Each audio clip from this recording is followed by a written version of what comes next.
നമസ്കാരം. മലയാളി വാർത്തയിലേക്ക് സ്വാഗതം.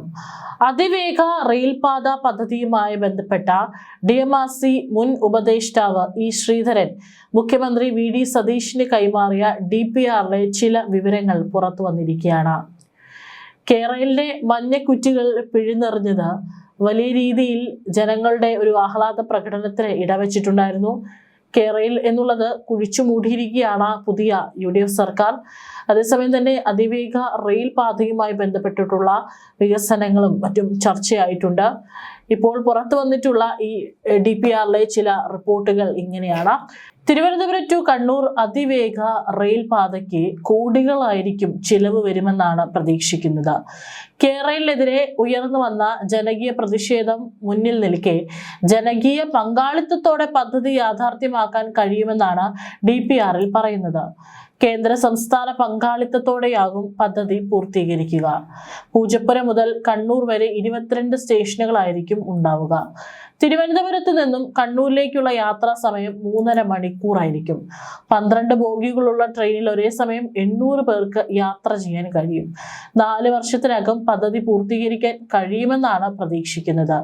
DPR പരിശോധിക്കാൻ മുഖ്യമന്ത്രി 2 ആഴ്ചത്തെ സാവകാശം ചോദിച്ചിട്ടുണ്ട്. പദ്ധതി നടപ്പാക്കുന്നതിൽ സർക്കാരിന് അനുകൂല നിലപാടാണുള്ളത്. വെള്ളിയാഴ്ചയായിരുന്നു ഇ ശ്രീധരനും മുഖ്യമന്ത്രി VD സതീഷിനും തമ്മിലുള്ള കൂടിക്കാഴ്ച നടന്നത്. സെക്രട്ടേറിയറ്റിൽ വെച്ചായിരുന്നു കൂടിക്കാഴ്ച നടന്നത്. പൊന്നാനി MLA KP നൌഷദ് അലിയും കൂടിക്കാഴ്ചയിൽ പങ്കെടുത്തിരുന്നു. ഇക്കഴിഞ്ഞ ജാനുവരി 24-ന് വാർത്താ സമ്മേളനം വിളിച്ചായിരുന്നു തിരുവനന്തപുരം ടു കണ്ണൂർ അതിവേഗ റെയിൽ പദ്ധതി ഇ ശ്രീധരൻ അവതരിപ്പിച്ചത്. സ്റ്റേഷനുകൾ അടക്കം വിശദമായ പ്ലാൻ ആയിരുന്നു ഇ ശ്രീധരൻ അവതരിപ്പിച്ചത്. 14 സ്റ്റേഷനായിരിക്കും ആദ്യ പ്ലാൻ എന്നായിരുന്നു ശ്രീധരൻ പറഞ്ഞത്. അത് പിന്നീട് 22 ഉയർത്തുമെന്നും ആദ്യ സ്റ്റോപ്പ് തിരുവനന്തപുരത്തായിരിക്കുമെന്നും ഇ ശ്രീധരൻ പറഞ്ഞിരുന്നു. തിരുവനന്തപുരം എയർപോർട്ട്, വർക്കല, കൊല്ലം, കൊട്ടാരക്കര, അടൂർ, ചെങ്ങന്നൂർ, കോട്ടയം, എറണാകുളം, ആലുവ, തൃശൂർ, കുന്നംകുളം, എടപ്പാൾ, തിരൂർ, മലപ്പുറം, കോഴിക്കോട്, കൊയിലാണ്ടി, വടകര, തലശ്ശേരി, കണ്ണൂർ എന്നിങ്ങനെയായിരിക്കും സ്റ്റേഷനുകൾ. എറണാകുളത്ത് ബൈപ്പാസിനോട് അടുപ്പിച്ചായിരിക്കും സ്റ്റേഷൻ വരിക. കാസർഗോഡ് നിന്ന് യാത്രക്കാർ കുറവാണെന്നാണ് പഠനം കണ്ടെത്തിയതെന്നും അതുകൊണ്ട് കാസർഗോഡ് ഒഴിവാക്കുകയായിരുന്നുവെന്നും ശ്രീധരൻ വിശദീകരിച്ചിരുന്നു. പാലം തൂണുകളുടെ പണി കഴിഞ്ഞാൽ ആ സ്ഥലം പിന്നീട് ആവശ്യമുണ്ടാകില്ലെന്നും മുഴുവൻ തുക നൽകിയാണ് ജനങ്ങളിൽ നിന്ന് ഭൂമി ഏറ്റെടുക്കുകയെന്നും ശ്രീധരൻ പറഞ്ഞിരുന്നു. പണി പൂർത്തിയായാൽ റെയിൽവേക്ക് ആ ഭൂമി ആവശ്യമില്ല. അത് ഉടമയ്ക്ക് വ്യവസ്ഥകളോടെ തിരികെ നൽകും.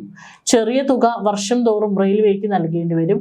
70% എലിവേറ്റഡ് ആകും പാത, 20% ടണലായിരിക്കും. അതുകൊണ്ട് ആവശ്യത്തിന് മാത്രമായിരിക്കും സ്ഥലം ഏറ്റെടുപ്പ്. ടണലാണെങ്കിലും ജനങ്ങൾ പേടിക്കേണ്ടതില്ലെന്നും ശ്രീധരൻ പറഞ്ഞിരുന്നു. സ്ഥലം ഏറ്റെടുക്കുന്ന ചുമതല സംസ്ഥാനത്തിനായിരിക്കും. ആകെ 430 കിലോമീറ്റർ ആയിരിക്കും ദൂരം. 4 ചീഫ് എഞ്ചിനീയർമാരെ ചുമതലപ്പെടുത്തി ഒരേ സമയം പ്രവൃത്തി നടത്തിയാൽ 5 വർഷത്തിനകം പൂർത്തീകരിക്കാനാകുമെന്നും ശ്രീധരൻ വ്യക്തമാക്കിയിരുന്നു. മുഖ്യമന്ത്രിയുടെ ഓഫീസിൽ നടന്ന 15 മിനിറ്റ് നീണ്ട കൂടിക്കാഴ്ചയിൽ അതിവേഗ റെയിൽ പാത സംബന്ധിച്ച് കരട് റിപ്പോർട്ടാണ് ഇ ശ്രീധരൻ മുഖ്യമന്ത്രിക്ക് കൈമാറിയിരിക്കുന്നത്. ഇക്കാര്യം മന്ത്രിസഭയിൽ ചർച്ച ചെയ്ത് 2 ആഴ്ചയ്ക്കകം മറുപടി അറിയിക്കാമെന്നാണ് മുഖ്യമന്ത്രി അറിയിച്ചത്. നേരത്തെ പിണറായി വിജയൻ സർക്കാരിന് മുന്നിൽ അവതരിപ്പിച്ച ബദൽ പദ്ധതിയുമായാണ് ഇ ശ്രീധരൻ ഇപ്പോൾ പുതിയ സർക്കാരിനെ സമീപിച്ചിരിക്കുന്നത്. നിലവിലുള്ള റെയിൽ പാതകളുമായി കൂട്ടിയോജിപ്പിക്കാൻ കഴിയുന്നതും ബ്രോഡ് ഗേജ് അടിസ്ഥാനമാക്കിയുള്ളതുമായ ഈ പദ്ധതിക്ക് മണിക്കൂറിൽ 200 കിലോമീറ്റർ വേഗതയാണ് വിഭാവനം ചെയ്യുന്നത്. പദ്ധതിയുടെ വിശദമായ പദ്ധതി രേഖയുടെ 70% പൂർത്തിയായിട്ടുണ്ടെന്നാണ് സൂചന. പദ്ധതി സംബന്ധിച്ച് കേന്ദ്ര റെയിൽവേ മന്ത്രി അശ്വിനി വൈഷ്ണവുമായി ഇ ശ്രീധരൻ നേരത്തെ പ്രാഥമിക ചർച്ചകൾ നടത്തിയിരുന്നു.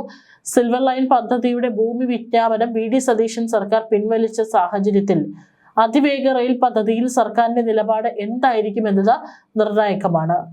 സംസ്ഥാന സർക്കാരിൽ നിന്ന് അനുകൂല പ്രതികരണം ലഭിക്കുകയാണെങ്കിൽ കേന്ദ്ര റെയിൽവേ മന്ത്രാലയവുമായി ചേർന്ന് തുടർന്നുള്ള നടപടികളിലേക്ക് അദ്ദേഹം കടക്കുമെന്നാണ് സൂചന. ഏതായാലും കേരളയിൽ മാത്രമാണ് ഇവിടെ വേണ്ട എന്ന് പറഞ്ഞിട്ടുള്ളത്. അതായത് ജനങ്ങളെ എല്ലാം തന്നെ അവരുടെ ഭൂമിയും കിടപ്പാടവും ഇല്ലാതാക്കുന്ന തരത്തിലുള്ള വികസനം കൊണ്ടുവരുന്നതിനോട് ജനങ്ങൾ വലിയ എതിർപ്പാണ് രേഖപ്പെടുത്തിയിരുന്നത്.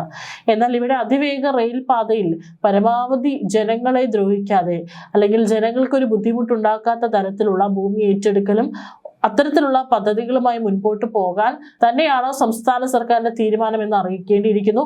ഏതായാലും 2 ആഴ്ചത്തെ സമയമാണ് വി.ഡി. സതീശൻ സർക്കാർ ചോദിച്ചിരിക്കുന്നത്. അതിനുള്ളിൽ അതിവേഗ റെയിൽപാതയുമായി ബന്ധപ്പെട്ടിട്ടുള്ള കൂടുതൽ വിശദാംശങ്ങൾ പുറത്തുവരും.